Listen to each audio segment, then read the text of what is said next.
Visa card और master card के अब भारत में गिने चुने दिन ही बचे हैं। वो दिन दूर नहीं जब रुपे और यूपीआई इन्हें पूरी तरह से बाहर का रास्ता दिखा देगा। अब सरकार ने जो निर्णय लिया है उसके बाद तो ये निश्चित तौर पर कहा जा सकता है कि वीजा और मास्टर कार्ड तो गियो। पहले ही मोदी सरकार की नीतियों ने इनकी हालत पतली कर दी है, लेकिन अब इनके समूल नाश की भी तैयारी कर ली गई है। नमस्कार, आप देख रहे हैं टीएफआई, जो है देश का सबसे विश्वसनीय ऑल्टरनेट न्यूज मीडिया पोर्टल। मैं पद्माश्री शुभम आपको अवगत करवाऊंगी कि रुपे और यूपीआई को लेकर मोदी सरकार ने एक ऐसा कदम उठाया है जो जल्द ही मास्टर कार्ड और वीजा को देश से बाहर का रास्ता दिखाएगा। आगे बढ़ेंगे, लेकिन उससे पहले अगर आपको हमारा काम और हमारे विचार पसंद आ रहे हैं तो हमारे वीडियो को लाइक करें और हमारे चैनल को सब्सक्राइब कर लें। फेसबुक पेज पर हमें अवश्य फॉलो करें। केंद्र सरकार ने अभी हाल ही में रुपे डेबिट कार्ड और कम वैल्यू के भीम यूपीआई लेन देन को एक बड़ा इंसेंटिव देने की घोषणा कर दी है। इसके लिए केंद्रीय मंत्रिमंडल ने 2600 करोड़ रुपए की प्रोत्साहन योजना पर अपनी मुहर लगाई है। इससे सामान्य उपभोक्ता के साथ साथ व्यापारी तक को अधिक लाभ प्रदान होगा। सरकार की इस योजना के तहत बैंकों को चालू वित्त वर्ष 2022-23 में रुपे और यूपीआई का उपयोग कर पॉइंट ऑफ सेल यानी दुकानों पर लगी हुई भुगतान मशीन और ई कॉमर्स के लेन देन को बढ़ावा देने के लिए वित्तीय प्रोत्साहन प्रदान किया जाएगा। इस कदम से सरकार ने रुपे और यूपीआई को समर्थन देकर मास्टर कार्ड और वीजा को भारतीय बाजार से बाहर करने के लिए अपनी कमर कस ली है। वीजा, मास्टर कार्ड और रुपे एक पेमेंट नेटवर्क कंपनियां हैं जो कार्ड के माध्यम से कैशलेस पेमेंट सिस्टम मुहैया कराने का काम करती हैं। रुपे एक स्वदेशी पेमेंट नेटवर्क है, तो वहीं वीजा और मास्टर कार्ड एक विदेशी पेमेंट नेटवर्क कंपनियां हैं। मास्टर कार्ड और वीजा कार्ड के एकाधिकार का अंत करने के लिए सरकार रुपे और यूपीआई ऑनलाइन भुगतान प्रणाली को आगे लेकर आई थी। सरकार की ये योजना यूपीआई लाइट और यूपीआई 123 पे को और भी अधिक आसान और यूजर्स के अनुकूल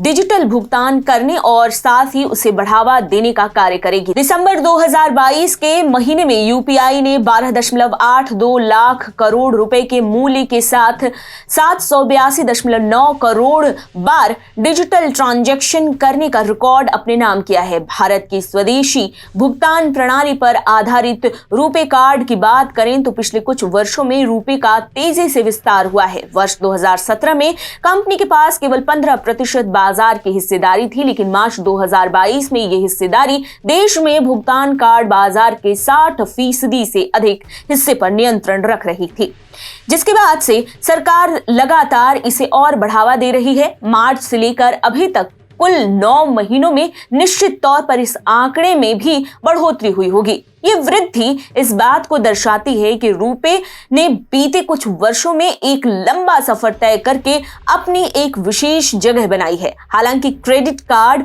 बाजार में रुपे की हिस्सेदारी अभी थोड़ी कम है, लेकिन ये निम्न आय वर्ग के भुगतान माध्यम की एक मजबूत कड़ी बन चुकी है।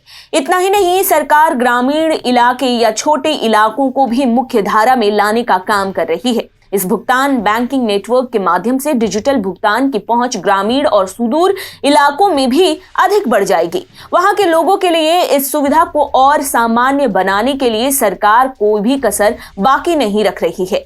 साथ ही वो विदेशी कंपनियों के चंगुल में न फंसे। सरकार इन सभी बातों को ध्यान में रखते हुए यूपीआई और रुपे को अधिक बढ़ावा देने का काम कर रही है। शहरों में तो इनकी पकड़ है ही, साथ ही ये छोटे शहरों में अपनी पकड़ को और मजबूत कर रहे हैं। केंद्रीय श्रम एवं रोजगार मंत्री भूपेंद्र यादव के अनुसार कैबिनेट के फैसले से डिजिटल भुगतान व्यवस्था को एमएसएमई यानी सूक्ष्म, लघु एवं मध्यम उद्यम, असंगठित क्षेत्र और सुदूर किसानों तक पहुंचने में सहायता मिलेगी। रुपे और यूपीआई अगर इसी तरह से आगे बढ़ते रहे तो आने वाले समय में मास्टर कार्ड और वीजा की भारत से निकासी पक्की हो जाएगी। इनके बचे खुचे उपभोगकर्ता भी रुपे की ओर मुड़ जाएंगे। रुपए को विश्व के कई देश पहले ही अपना चुके हैं। देश में कार्ड लेन देन प्रणाली में यह अमेरिकी कंपनियों जैसे कि मास्टर कार्ड और वीजा कार्ड को पहले ही पछाड़ चुका है। कुछ वर्षों पहले भारत के स्वदेशी भुगतान प्रणाली पर आधारित रुपे कार्ड की सफलता से बौखलाकर अमेरिकी कंपनी वीजा और मास्टर कार्ड दोनों ने ही अमेरिकी सरकार से इसकी शिकायत की थी। साथ ही उन्होंने भारत सरकार पर रुपए के लिए संरक्षणवादी नीतियों के आरोप भी लगाए थे। इतना ही नहीं, जब भी मोदी सरकार के द्वारा रुपए और यूपीआई को लेकर कोई अहम कदम उठाए गए तब इन कंपनियों के पेट में मरोड़े उठे हैं। एक समय था जब इन विदेशी कंपनियों जैसे मास्टर कार्ड और वीजा कार्ड का देश में एकाधिकार हुआ करता था, लेकिन मोदी सरकार के आने के बाद से ही इसमें बहुत सारे बदलाव आए। रुपे कार्ड की लोकप्रियता में काफी उछाल भी देखने को मिला। वहीं सरकार के समर्थन से रुपे कार्ड और यूपीआई का भविष्य और सुरक्षित होने वाला है।